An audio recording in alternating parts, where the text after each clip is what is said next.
We're going to go ahead and call this meeting to order on January 20th, 2026. Roll call, please. Mayor Palmer, Here. Counselor Beachide, Here. Counselor Joe Berggren, Here. Counselor Sandra Berggren, Here. Counselor Jerry Frazier, Here. Counselor Rick Martin is excused. Counselor Sherry Stancliffe is excused coming in a little bit. We have everybody present that's not excused. We have a quorum. Please stand. Pledge of allegiance. Pledge allegiance to the flag of the United States of America and to the republic for which it stands, one nation, under God, indivisible, with liberty and justice for all.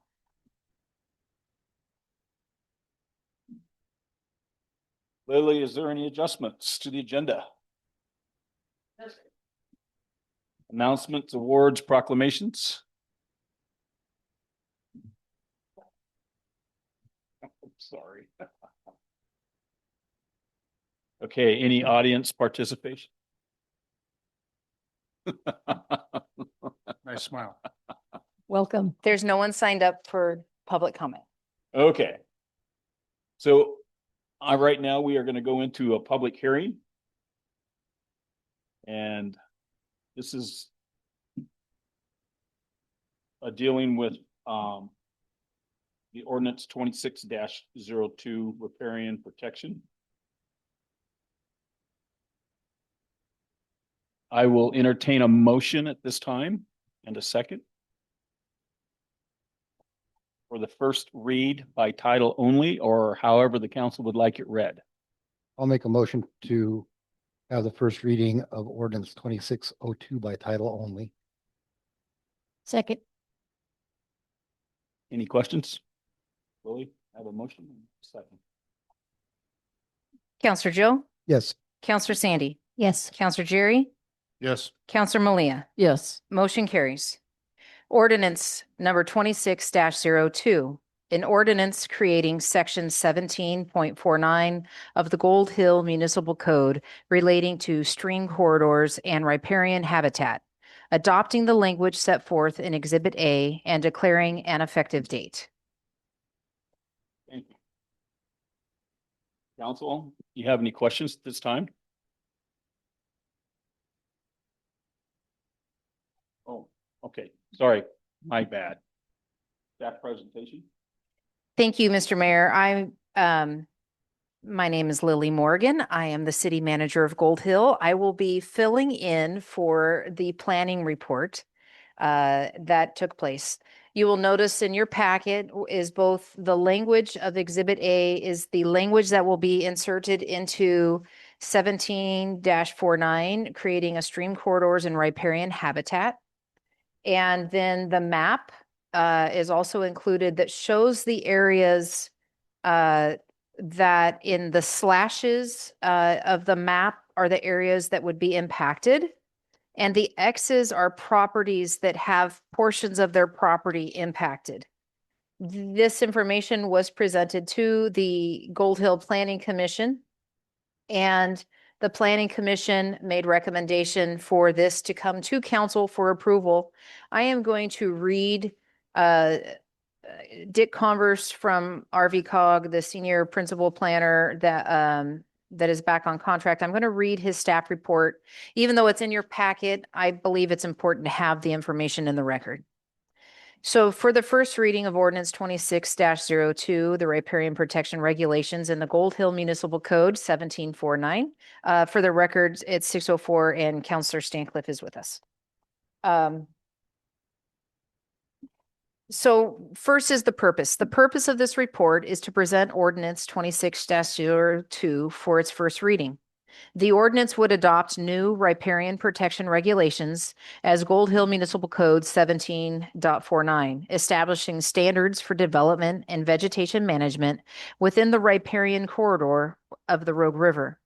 The full text of the proposed code is included in Exhibit A. The background is the Planning Commission review conducted a public hearing on December 17th, 2025, to review the proposed riparian protection ordinance. We received testimony and deliberating, and the commission voted unanimously with one abstention to forward a recommendation for approval to the council. The urban growth boundary amendment condition of approval. So this is part of the history. A major impetus for adopting riparian protection regulations is a 2007 Jackson County condition of approval associated with the Gold Hill urban growth boundary, which is the UGB amendment. The decision requires the city to adopt a riparian protection code before any annexations may occur within the affected area. Adoption of Ordinance 26-02 will satisfy this condition and allow the city to annex lands within the urban growth boundary when desired. I'm going to give a summary of the proposed ordinance. First off, one of the things that was important for us to do is, and we were recommended by the state DLCD riparian person, it was to have a safe harbor approach. A safe harbor approach is consistent with state guidance, and the key features include that it's a 75-foot setback from the banks of the Rogue River, the city's only Class 1 or Class 2 waterway. This creates an elimination of a need for site-specific riparian studies when development complies with the safe harbor standard. Administrative approval by staff for compliant proposals without a public notice or hearing. The safe harbor approach will create a simpler, more streamlined process for our residents to get something passed within the guidelines established here. Otherwise, each individual property would have to have a site-specific plan to address riparian concerns. So by just establishing 75 feet, as long as that's there and it's just a standard across each property, they do not have to have a site-specific study. The effect on existing and future development. The ordinance does not require removal of existing development within the corridor. That was one of the leading concerns that we heard from testimony in the Planning Commission. People were concerned they'd have to remove what they've already developed, and that is not the case. It does regulate future uses and alterations to ensure protection of riparian functions. And there's only 4 or 5 existing structures located in the entire city or partially within the corridor. Either entirely or partially within the corridor. These dwellings may be replaced, but expansions are allowed outside the protected corridor. So the portion within the corridor can be replaced as is, but it can't be expanded upon in the corridor. But if you needed to expand on your property, you could expand outside of that 75 foot. Much of the corridor lies within the floodway, where development is already highly restricted under federal and local regulations. There's permitted water-related uses. The safe harbor provisions allow limited vegetation removal and development for water-related and water-dependent uses, including boat landings, docks, irrigation pumps, pathways, park, and recreation uses. These allowances help maintain reasonable use of riverfront properties while protecting natural resources. Public comment that was received in the Planning Commission, some of the concerns expressed were the potential restrictions on future use of properties, concern that the ordinance might require removal of existing uses, and staff clarified that the ordinance does not affect existing lawful development and is designed to minimize regulatory burden while meeting state and county requirements. We did request state agency input, and the initial draft ordinance required professionally prepared reports for proposals exceeding safe harbor standards. State agencies, including the Oregon Department of Fish and Wildlife, recommended alternative language, allowing residents to prepare their own plans, which ODF&W can review at no cost. This significantly reduces potential expenses for property owners. A December 17, 2025 letter from ODF&W outlining recommendations is part of the hearing record, and the recommended language has been incorporated into the proposed ordinance. Policy considerations before us. Adoption of the ordinance satisfies the 2007 UGB amendment condition, enabling future annexations. It protects an important natural resource while preserving maximum economically viable use of riverfront properties. It establishes a simple, predictable, and low-cost review process for property owners and aligns Gold Hill's regulation with state planning goals and best practices for riparian management. It is a staff recommendation that this move on to be scheduled for a second reading and adoption for the next regular council meeting. So with that, I will return it to Mayor for you and the council if there's any questions. Council, at this time, do you have any questions? No? Do you have any questions? But we should open for public comment on this ordinance, since we do have a member of the public here who's also a member of our planning commission in case he wanted to comment on that. No comment, all right. Okay, so at this time, we're going to close the public hearing and go right into our regular council meeting. And that would be item 7, which is council, no. Item 6, consent agenda, approval of minutes for the January 6th, 2026 council meeting. I'll make a motion to accept the consent agenda. I'll second. Any other questions? I Yes. saw a typo in there. Uh-oh. Under the good of the order from the last minutes, number A, Mayor Palmer's name was misspelled, just a A transposition. Scrivener error. We will fix that. Yep, okay. Okay. You're a flamer. Other than that, yes, good. It's your new nickname. Hey, flamer. Maybe it'll stick. I'm the plain, Not making fun of anybody, but I am. Okay. Any other questions? Okay, I have a motion and I have a second. Roll call, please. Counselor Sandy, Yes, Counselor Jerry, Yes. Counselor Sherry, yes. Counselor Malia, Yes. Counselor Joe, Yes. motion carries. Thank you, council. Item 7, council considerations. This is resolution 26-R-4, uniform fee schedule. Lily?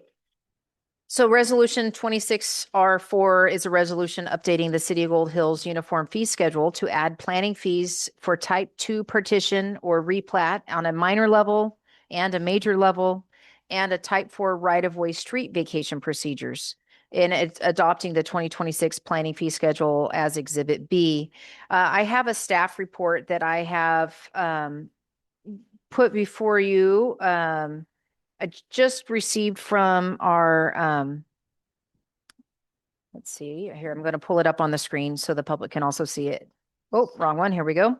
So Ani Heater presented this. So we found a couple items that are going to come before the city at some point, and we realized there wasn't a fee associated with the event, and there's a cost to the city. And as a policy, those utilizing the service pay for the service they're utilizing. So just as a staff memo, the purpose of this memo is to recommend that the city council approve amendments to the uniform fee schedule. These updates ensure the city's fee structure aligns with current administrative costs, resource requirements, and complexities of the land use code. Staff recently reviewed the fee schedule's effectiveness in recovering costs for application processing and technical reviews. Audit revealed that some fees were omitted in previous adoptions or were not formalized to reflect the emerging planning procedures.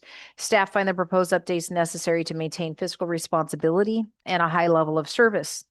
The proposed updates, which are included in Exhibit A, are specific adjustments for a partition or replat. A minor one is 2 to 3 lots that does not require a street. Establishes a fee for this code authorized action, which was previously omitted from the schedule. A partition or replat major, which is 2 to 3 lots, would require a street. Corrects a labeling error in the current schedule to ensure proper application. And right-of-way street vacation formalizes a fee for this procedure exclusive of publication and recording costs to cover staff time and supplemental review. So staff finds these adjustments consistent with city goals for transparency and equitable cost sharing. Addressing these omissions allows the city to better support the administrative demands of the development review process and recommends passing these. And you will see those listed as attached. So what we have in the fee schedule attached is what was adopted last year for planning. And the 3 items that are highlighted are the 3 that are addition. Everything else was adopted last year. So you see the under section 3, the minor partition, And then under section 4, the major partition, and then under that was section 3, forgive me. And then under section 4, the right-of-way street vacation. So looking at the cost that it takes to get all the work done and everything that has to be done in the process, these are the recommended costs. You can see these subsections are already there. So the planning actions for a major one already are $1,250. It would include these other items it's adding to that list.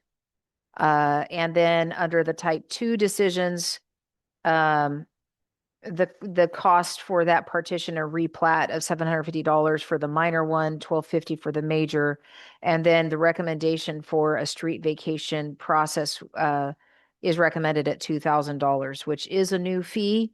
There is other ones that are a higher cost, but it is quite intensive, the amount of time and staff effort that goes into these, that this is just covering the cost to the city that it would take from the planning staff and the amount of time to get everything done. So if there's no any questions, I would welcome them. Council? Or do you need time to mull this over?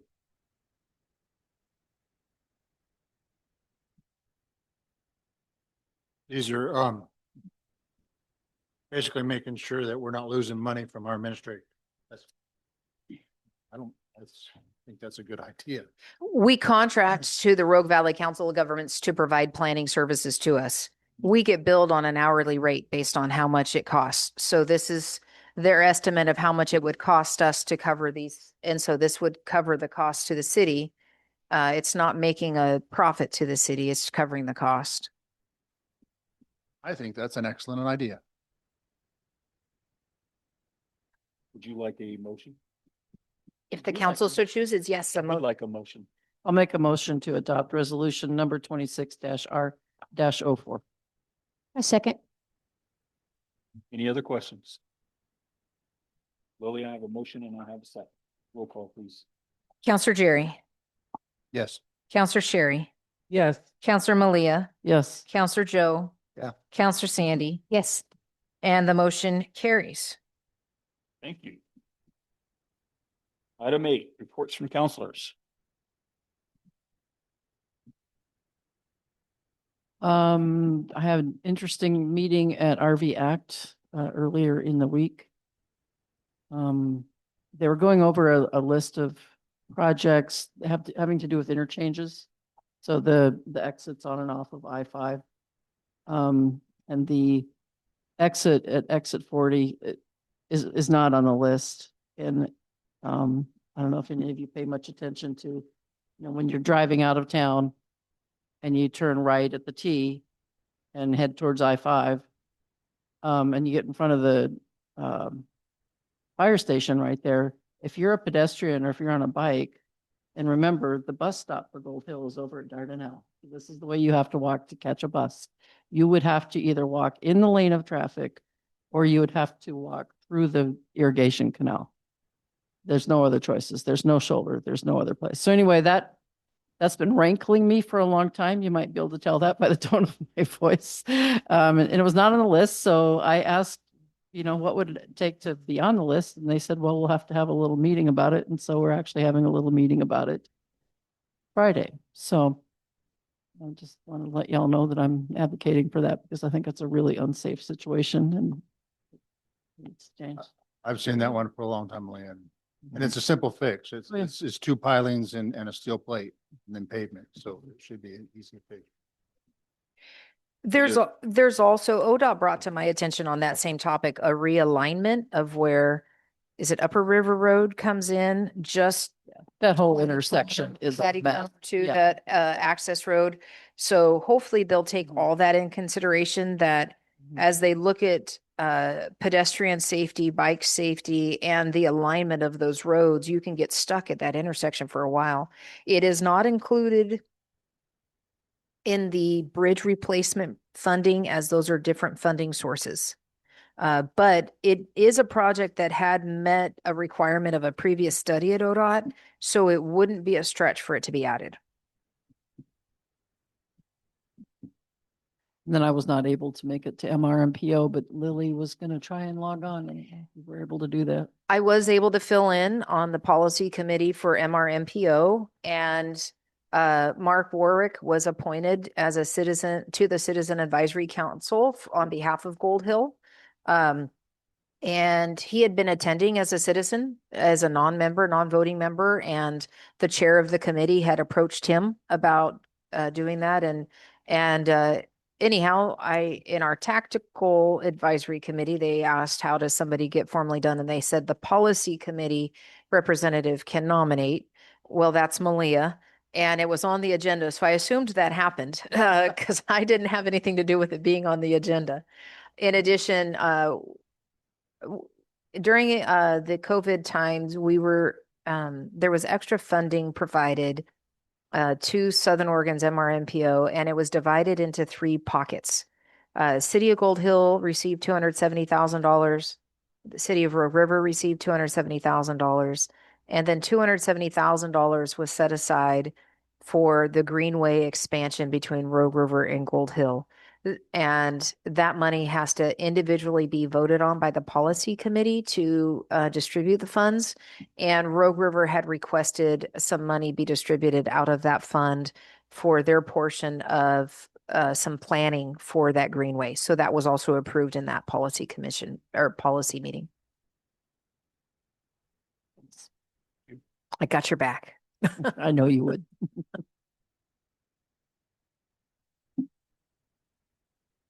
Anything else? Any other questions from the counselors? Or anything to share? I'll be gone February 5th through the 8th for the RBSS up in Seaside. They have their own big conventions like the OC, and I'll be up there. What we're doing is we're seeing change because of all the cutbacks through the state and federal, and they're starting to feel it too. So I'll bring you whatever I learned from them on what's going on with them. And actually, you know, Lily's the one that talked me into going and becoming a director or one of the members of the board there. And actually it's going to pay off because it gives Gold Hill the insights, and we do have voting power as long as that affects this town. So saying that, that's legal, what I just said. And so anyway, anything for the good of the order? Oh, department reports, excuse me. It's all right. I have a couple photos I'll share with the council, and a couple projects that have gotten done. So this is the intersection of Fredenberg and First. Citizen called, and within a couple hours, we filled in the deep crevices that were kind of like potholes in the area. And so they were able to get that fixed and repaired. And signs have gone up in the park showing park hours, and no overnight parking signs have been added. We will be adding additional signs that say no trespassing after hours with the state ORS. And then that's kind of completing some of the signage that is needing to go up. I'll show you another one. So let's see if I can get this to go to the other screen. for me. Question. Yes. So after March 14th, do the hours change? Yep. And we'll change out the signs. Okay. But we wanted there to be no, what's that? I said, how much? Well, one, by doing it this way, and I only ordered this set in case we change the hours. If we get to March and we're like, we need to change this sooner. We haven't ordered the next round of hours yet because it's our first year of having the seasonal quarterly hours. And we want to make sure we're responding to community needs and daylight and such like that. But this is kind of when the darkness is supposed to be. And Some of them say the gate will close out, when it's outside of park hours. And so, but this is Lampman Park, for instance, that doesn't have a gate, so therefore doesn't say that. So I've spent some time in the little recently getting signs ordered, and here's the one at the city park. And so we have one, you can see in the background over there off the parking lot, there's one, and there's one down by the entrance by the library as well. And then we have them at Lampman. Here's a picture. Oh, let's see if this will show up for you. Here's one that is down by the boat ramp.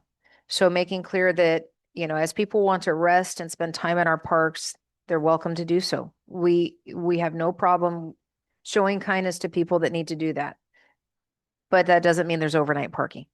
And so we're just making sure the signage is in place and that we're keeping up with it. And then this was done today on our bike path. Our bike path is funded also with transportation dollars. And so they heated up the asphalt, put the cold patch in, heated it up, stamped it down to fill. I mean, that was a pretty significant crack, and we're trying to just get them done a little bit more as we can. The gate that went into the park, this is what you'll see as they pull in. If it's closed, they'll see the signage. It'll be on the opposite side as well as some of the parking lots. So you can see that the difference of the one that said the gate will be closed when the park is closed. Signage also went up at the Little League field. And we're trying to just ensure that we are being clear and communicating with the public what's going on. With the Little League provided the funding for this gate that went in, and we installed where someone has to pull up to trigger if they were in there when the gate closed, how they can get it to open so they could leave is pull up there to open the gate. And also at the edge of the building, you can see, hey, the gate swings in, don't go past this point while it's opening. We added the reflective signage, and you'll see in the background too, the park hours are on both sides of the gate. And so the staff has done a great job of getting out there and getting that signage going. Once the trespass signs are also installed, we will set the timers and actually start closing the gates. And so that is still coming. We're just waiting for those final ones. I did meet with the sheriff's office last week about the lieutenant came to see about ways we can partner. We've been receiving some citizen complaints about vehicles parking in the lane of travel on a couple streets. And so we're adding signage that says no parking anytime to a couple areas in town that are narrow, and cars, there's no shoulder for them to park on. They're parking in the right of way, in the street itself. So we're adding that signage. The sheriff's office had given mixed messages. With that signage going up, they will enforce it. And we're also purchasing the stickers to tag vehicles for tow. So we are trying to be intentional of focusing on safety as the areas of code enforcement that we're dealing with. But somebody parking in the street, that's state law that says you can't park in the middle of the road, right? So we send that to the sheriff's office to enforce. I did present to the lieutenant to talk to the sheriff about a potential ability of them using the other side of the building when the state police moves out. They were concerned about the cost of rent. I was concerned about the cost of contracting for patrol. I suggested maybe we can come up with a trade that if they're here using the space, then we have patrol in our community. And so, so those conversations are going to be ongoing. And so, I want to bring a couple other things to your attention.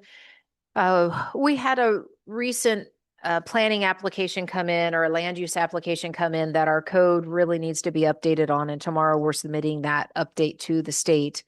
But it won't be done in time to help a family that's trying to do an expansion. It will go before the planning commission. So hearings went out, but the soonest we could possibly schedule something was a special night for a planning commission meeting on Tuesday, February 10th. And so the rules subcommittee, I'm going to have to cancel us on February 10th. We'll see if we can come up with another night that week, maybe. If I don't know if a Monday or Wednesday is available, but that Tuesday night was as soon as we could do a planning commission meeting to try to help the applicant get through the process as soon as possible. And so I just wanted you to have a heads up. We're going to do a special planning commission meeting on Tuesday, February 10th. I also reached out to the county clerk today about what we need to do to move forward with getting election rules and process adopted as a city. Our charter passed in November 2024. We no longer have specified rules. We just kind of fall under state law. But we want to make sure that we follow what the charter says. We'd adopt our rules for this. So in the past, our charter said you could only collect signatures to get on the ballot. Most jurisdictions allow you to pay the filing fee or the signatures as options. And our past charter also had restrictions on you could not collect signatures before 60 days before election and not after 30 days before an election, both of which did not comply with state election law timelines. So I want to make sure that we are moving forward that process in time before we ever get to the fall election, that we have rules established and in place. So I just wanted you to know that I'd reached out to the clerk and I'm following up with League of Oregon Cities and also the Secretary of State's office just to present with you guys options that we can bring those forward. Our field staff attended flagger training and got certified as flaggers. We're going to be looking to update striping and painting, including the railroad crossings and stop lines and at stop signs, just to try to help make our community safer. And so it's good they have flagger training as they're going to be working in the streets to try to do things.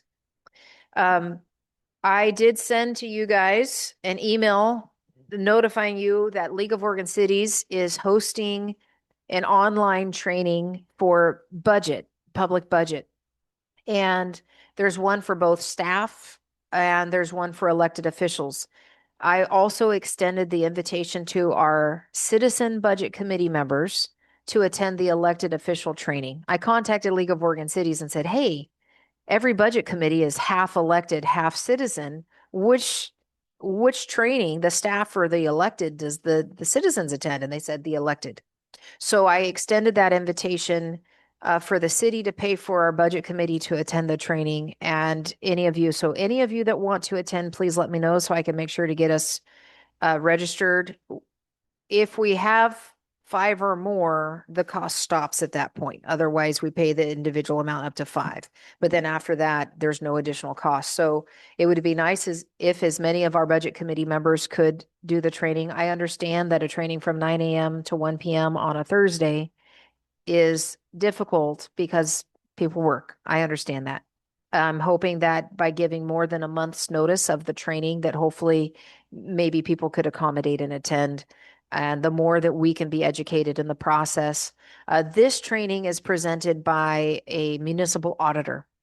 And I think the perspective of an auditor on the budget process would be beneficial. And so just want to remind council that was sent out. And there's one other item I will bring back. We have been working diligently to update our report of where we are with revenues and expenses at the 6-month mark.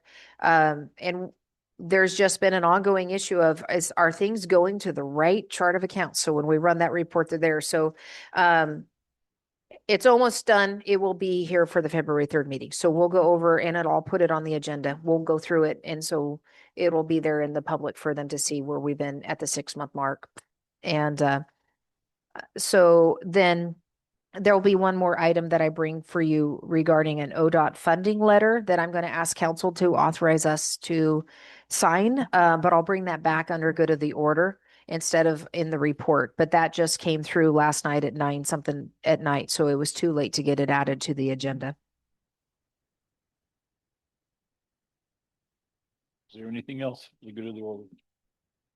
It was, I think. Or that was department reports. Now we got, we're the good of the order. Anyone? And it looks like Lily put down here committee liaison assignments. At the last meeting, I was asked to bring this back and I tried to remember most of the things that we have liaisons for. If I missed something, my apology. It's not meant to be an exclusive list. I was just trying to remember. And these are the current areas that we have counselors as liaisons. And if there's 2 slots, there's some of them are a primary and a backup. And then on parks, we actually have 2 council members there. Which I want to say I'd really like to stay in parks, but I will stop dropping the ball and start going to the meetings. Actually, Rick and I talked about tag teaming it. 1 month I'll go, 1 month he'll go, and so on, so on. That way, I know he and I both are very busy. That way, at least one of us will be there.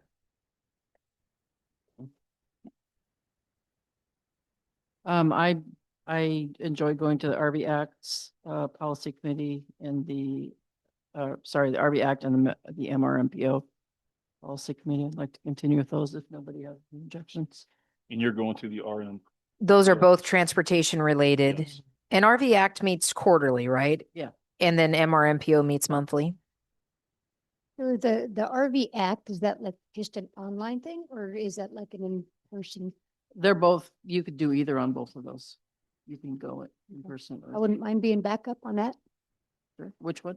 the RV Act. Or both, actually, both of them have a backup because currently I'm the backup on both of them. But if I Not didn't anymore. put a second line for the MRMPO, I can add that. So. Yeah, there's an alternate for that. Mhm. So Sandy for MRMPO and RV Act? Yeah, do they meet on Tuesdays?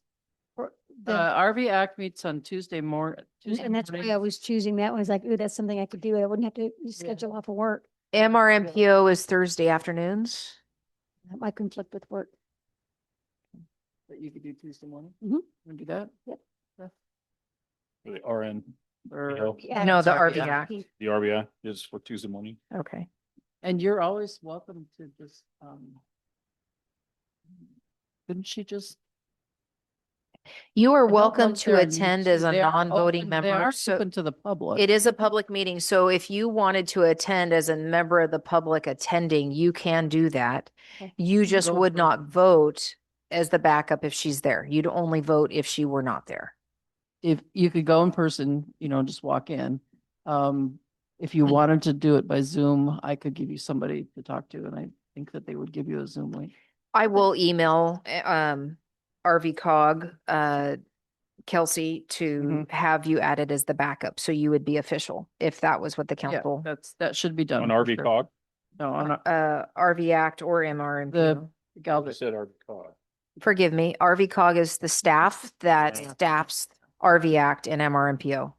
So RV Cog is the Council of Governments assists local governments in a lot of areas. So there are contract for HR, for planning. They also are the staff for MRMPO. And they assist with RV Act, or is it just, man, yeah, or is it just I'm not ODOT? sure. I'm not Yeah, sure. okay. So we have for Parks and Rec, Sherry and Rick. Mhm. I'll stay with Who's on the planning. planning? I'll stay with planning. Joe? I wanted to make sure I put budget committee on there that you know that you're all budget committee members. Jerry? How would you like to be backup for RV cog? That'd be fine. And they also have Zoom. Hmm. So like if I couldn't make it, you could zoom in to the meeting. Okay. Okay. All right. And thank you. again, I'm pretty sure that's an open public meeting. You probably always go anytime you want. RV cog? That's not an open meeting. Isn't it? No. Yeah. If Is you're it? using public It funds, is. it has to be open. It is open meeting and they have a You're using quorum. public Money, it has to. We have a quorum, but I'm just saying I've never seen the public. Yep, they keep minutes and I've been going there for over. Well, it's just because It's public. allowed. Maybe it never happens. Yeah. But it's Yeah. allowed. Okay. Same thing like RVSS. You go to those Right. board- Nobody ever goes to those boarding meetings, but if they're using public funds, it has to be. So just to clarify, Sandy, were you wanting to be the MRMPO policy committee backup? That might be a little bit too conflictual with work. Okay. So we're taking you off on the MRPO. MPO. Correct. You want to do that, Lily? If you, Yes. unless Unless another somebody elected else- official wants to be the somebody else backup on on it, yeah. that for transportation. I'm on the TAC, which is the Tactical Advisory Committee. So you'll see elected officials on the policy generally. You'll see the staff on the Technical Assistance Committee, and then you see citizens on the CAC. So they have a TAC, a PAC, and a CAC. They're very creative in their advisory committees. And Mark Warwick is on the Citizen Advisory. Correct. So So yeah, if anybody else wants to be back up on that. you want it, Jerry? Is transportation? Thursdays are a conflict. Okay, I'm happy to do it, but only if no other counselors wanted to do it. Hearing none.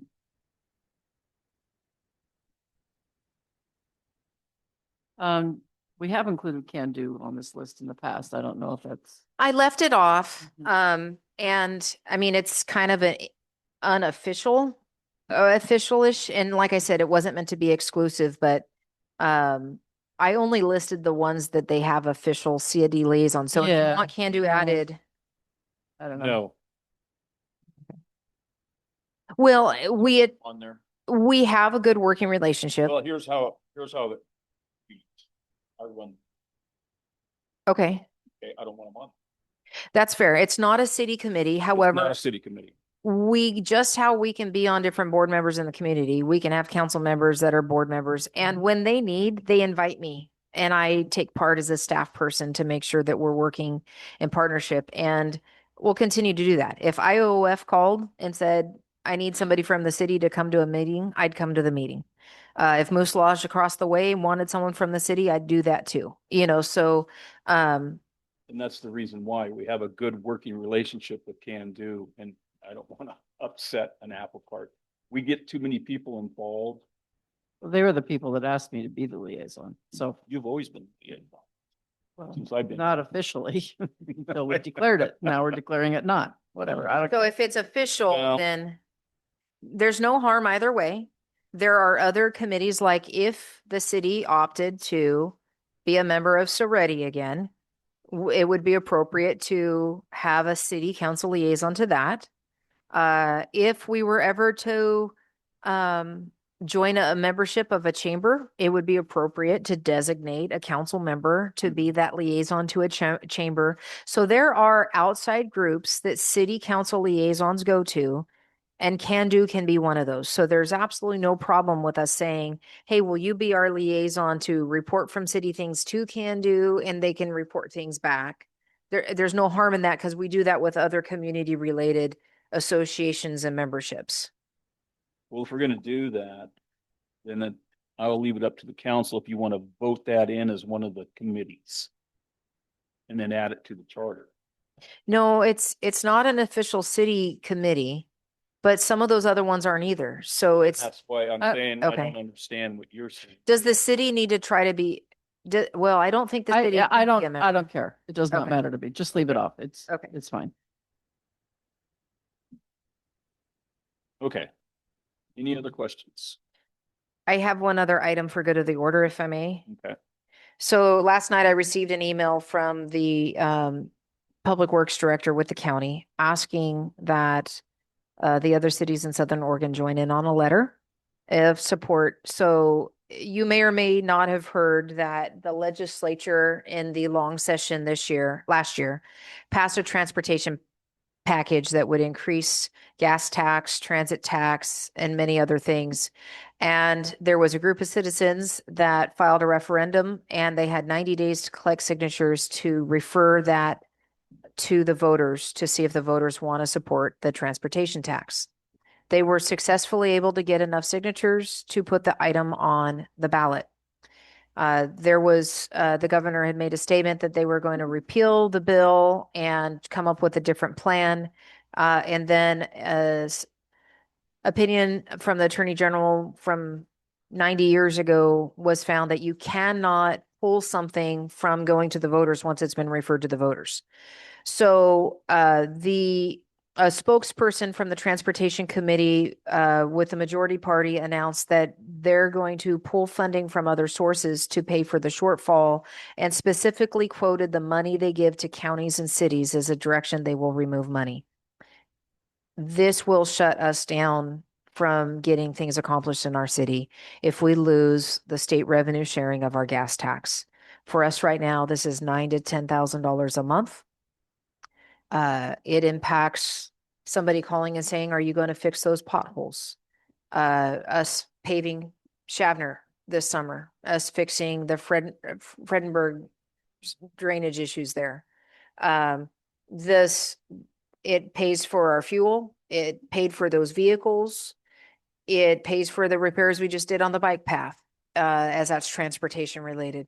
And there is, yes, a $3 fee on everybody's bill, but if everybody paid their bill, that brings in about $19,000 a year, roughly.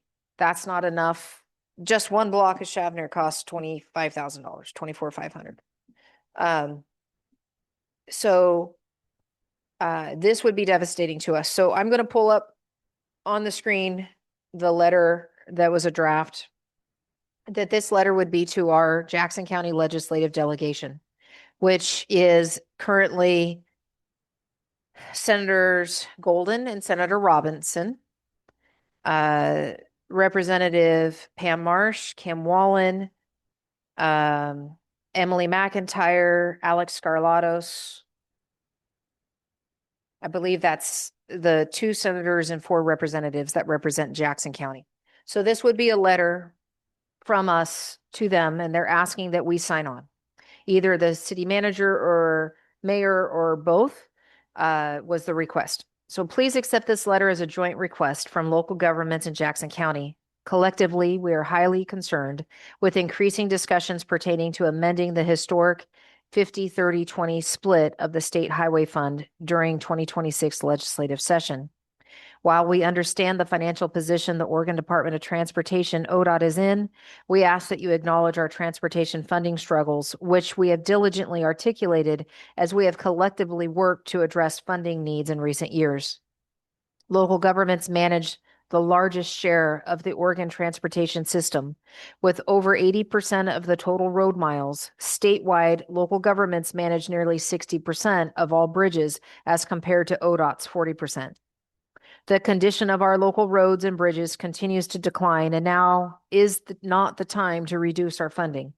If reduced, impacts will be inequitable and most felt by disadvantaged inner-city, minority, and rural communities across the state. The State Highway Fund is an extremely important part of the funds we use to maintain our roadways. Reducing our current allocations to fill ODOT's budget woes will unfairly result in the rapid deterioration of the city streets, county roads, and bridges that your constituents use on their daily travels. Some may say we can fix this with local funding options, but as you know, these mechanisms are extremely limited, unlikely to pass a vote of the public, and only serve to compete against statewide funding efforts at later dates. Local gas tax increases make statewide efforts more difficult. Our transportation network is a system and must be funded as a system. Local governments have been very active in developing a solution to our statewide transportation funding needs. However, much to our dismay, ODOT accountability issues discussed heavily in the 2025 legislative session significantly reduced public trust, negatively impacting local governments throughout the process. The continued hiring of ODOT employees, while the uncertainty of House Bill 3991 is looming, further reduces this trust, making future funding discussions even more challenging for all of us. Local governments should not be held responsible or further harmed by the reduction in state highway fund allocations. That simply is not equitable. We ask you to support your local communities in the upcoming session by opposing any efforts to reduce our much needed portion of the state highway funds. Our shared revenue is a significant portion of us getting things done in this community. And even with that, it's not enough to repave all our streets. And the small city allotment used to be a grant that each city could get every year.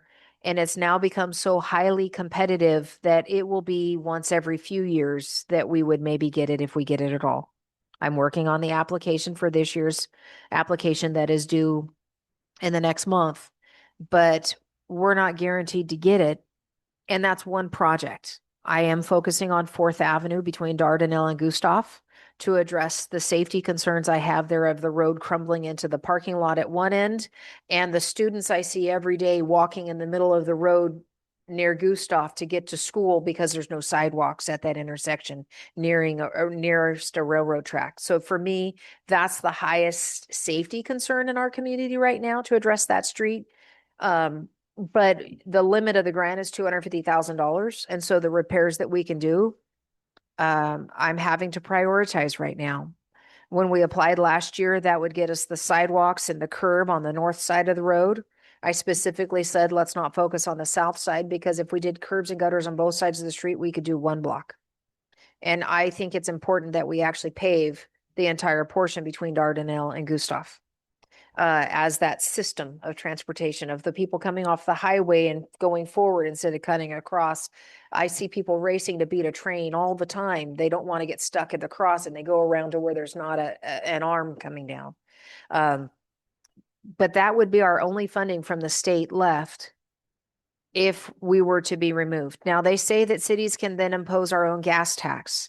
Well, how does our one gas station in town stay competitive to get any business if we as a city then try to impose a tax to make up for $100,000 a year? So I just want to bring out that that's the funding woes that we find ourselves in. I forwarded you the email I received from Jackson County that included a news clip of one of my former representative colleagues that specifically said in that interview, we'll go after the county and city funding. So it's not a made up threat. It's what's on the table right now going into the short session that starts on February 1st or February 2nd. And it goes for 35 days. So it's a really important time for us to reach out to our legislative representatives to say, please don't do this to us. And anyhow, I did not have a chance to put this on the agenda as I received the email last night. I said I would bring it to the council tonight. They want me to let them know tomorrow if the council objects to us signing on to this letter asking for this not to be the solution for funding that the state comes up with. You need a motion? I think it would be appropriate. Yes. I'd like to make a motion to sign this letter A second, in favor. second and third. And fourth. Fourth, fifth. And the mayor, Um, I told her absolutely. would you be opposed to both the mayor and I signing? Oh, I think it would be one of those that it would be good to double Bullshit. down. I think if we could, we all should sign it. We all could sign it if you would like. Rick won't be able to, but I can print it out tonight if you guys want to stay after the meeting and everybody can sign it. I would, I'll sign it. I'm also gonna send our representatives an email for the city of Gold Hill saying, yes, you know. Everybody should be sending. Everybody on this board should do that. Yeah. Okay. So This is not our responsibility. ODOT did that themselves. I do have a the question. legislature did in passing the budget Yeah. that they did with the prioritize, but we don't have to get into all those Yeah. details. But I will say that we've had this 50-30-20 partnership for decades. And other funding sources to us have gone away. And so especially, I mean, this would hurt communities statewide. So you do have a motion in a second. Roll call. Counselor Sherry, Yes. Counselor Malia, Yes, Counselor Joe, Yes. Counselor Sandy, Yes. Counselor Jerry, Yes. motion carries. Thank you. Any other questions? No, I will, we can't talk about city business as we're waiting, but I will draft this up real quick for our signature lines. And, so that you can sign it and I will get it sent in as soon as we're adjourning. And if you're willing to hang out for 5 minutes, Can I adjourn now and then you sign? correct? This meeting is adjourned. 6:54. Thank you, counselors.